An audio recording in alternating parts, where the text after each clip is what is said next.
خداوند بزرگ بخشاینده و مهربان و سلام خدمت شما دانش آموزان نهایت گرامی. امیدوارم همگی جور صحتمند و تندرست باشید.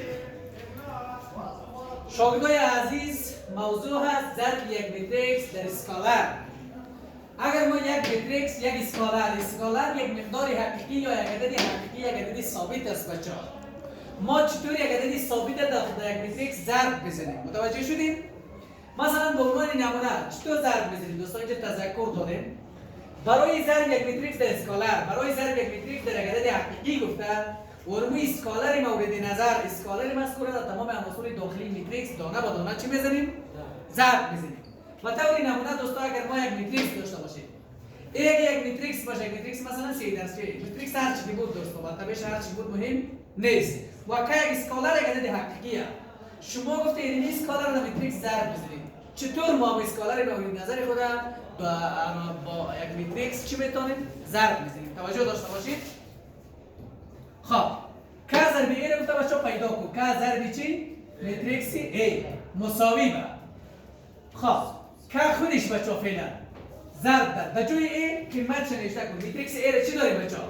اون متریکس چه نوشته بکنید.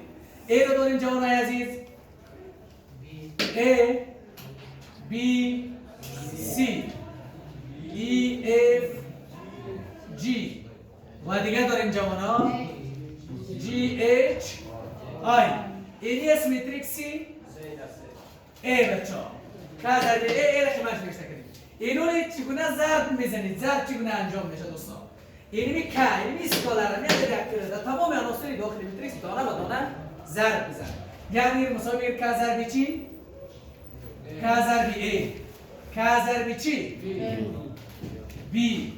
که ضرب چی؟ آفرین. که ضرب C. که ضرب چی؟ E. که ضرب F. که ضرب G. که ضرب J. یعنی اگر J بگیریم من G مشکل نداره. چی گرفتیم؟ J.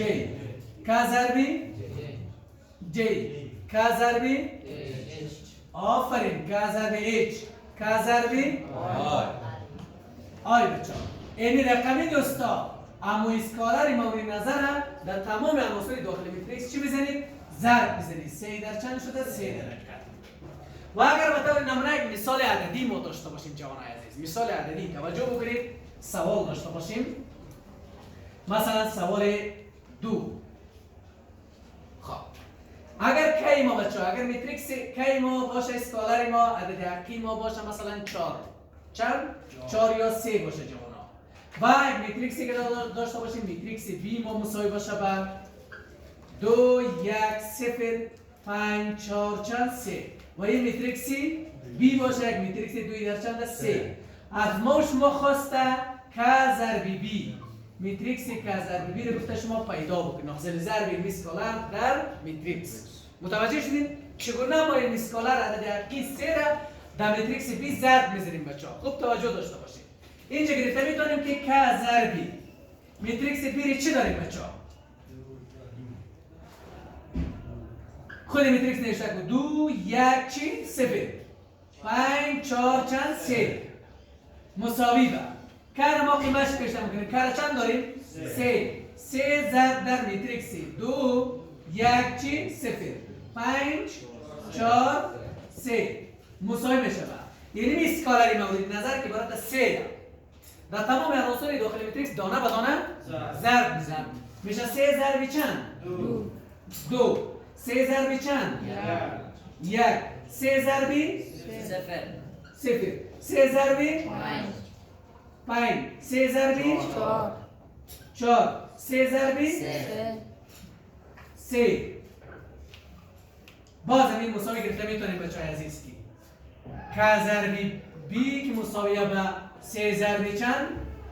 B مساوی میشه به 3 ضرب 2 6 3 ضرب 1 3 3 ضرب 0 0 3 5 3 4 3 9 2 در چند؟ 3. اینی شد بچه‌ها حاصل ضرب موضوع اسکالر در چی؟ متریکس. اسکالر ما در تمام عناصر متریکس ضرب می‌زنیم. یک کسم ان اسکالر ما اگر دقیقه در مثال هر رقم دقیقی که برای شما داد چه مثبت چه منفی چه جذری چه کسری چه اشاری اون مورد در تمام عناصر داخل متریکس دانه با دانه چی بزنید؟ ضرب.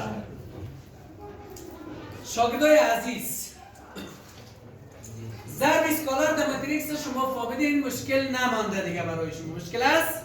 نه 100% فهمید. و دیگه داریم خواص ضرب متریکس در اسکالر. اگر A و B دو تا متریکس باشه دوستا الفا و بیتا دو اسکالر یا دو تا اعداد حقیقی باشه خواص زیر بین آنها موجوده. بین اسکالر و متریکس در حالت ضرب اینی سه خاصیت موجوده بچه‌ها. خاصیت اول چیه؟ الفا ضرب در A مثبت منفی B. اگر ما الفا یک اسکالر باشه A و B دو تا متریکس باشه یعنی طرف چی رو برای ما نشان میده؟ میگه اول اگر ما متریکس A رو با متریکس B جمع کنیم یا از متریکس A متریکس B رو چی کنیم؟ منف کنیم حاصل از این همراه اسکالر یا عدد حقیقی الفا ضرب بزنیم. این مفهومی رو میکنه مساویه با یا اینکه اول اسکالر دم هر کدام متریکس ضرب بزن. اسکالر ضرب متریکس A اسکالر ضرب متریکس B الفا A الفا B. بعد اینی حاصل از یک چی شد؟ با حاصل از این جمع کو یا چی کو؟ منف کو. یا دو یک است بچه‌ها. و خاصیت سه چیه؟ الفا مثبت منفی بیتا ضرب الفا و بیتا دو اسکالر در حالت جمع با در حالت ضرب برداشت با متریکس A. گفته این رقمی هم میشه اول دو اسکالر جمع یا منف بگیریم حاصل جمع حاصل منفی رو روی متریکس A ضرب بزنیم. یا یکی میگید نه اول ما A را با هر یک متریکس A را با هر کدام از اسکالرها ضرب می‌زنیم بعد از اون جمع یا چی بگیریم؟ یا یکی دوستا خاصیت سه‌ش چیه؟ الفا ضرب بیتا ضرب متریکس A. این رقمی هم میتونید ضرب بزنید اول دو اسکالر را ضرب بزنید حاصل ضرب از اون متریکس A ضرب بزنید. یا یکی اول یک اسکالر بیتا را روی A ضرب بزنید بعد همون اسکالر الفا ضرب بزنید. یا یکی رقم همون اسکالر الفا را روی A ضرب بزنید و بعد همون اسکالر بیتا ضرب بزنید. درست؟ با عنوان نمونه دوستان ما یک مثال اینجا داشته باشیم شما مفهوم بگیرید. صحیح؟ یا مثال نیاز نیست بچه‌ها دیگه خیلی ساده است.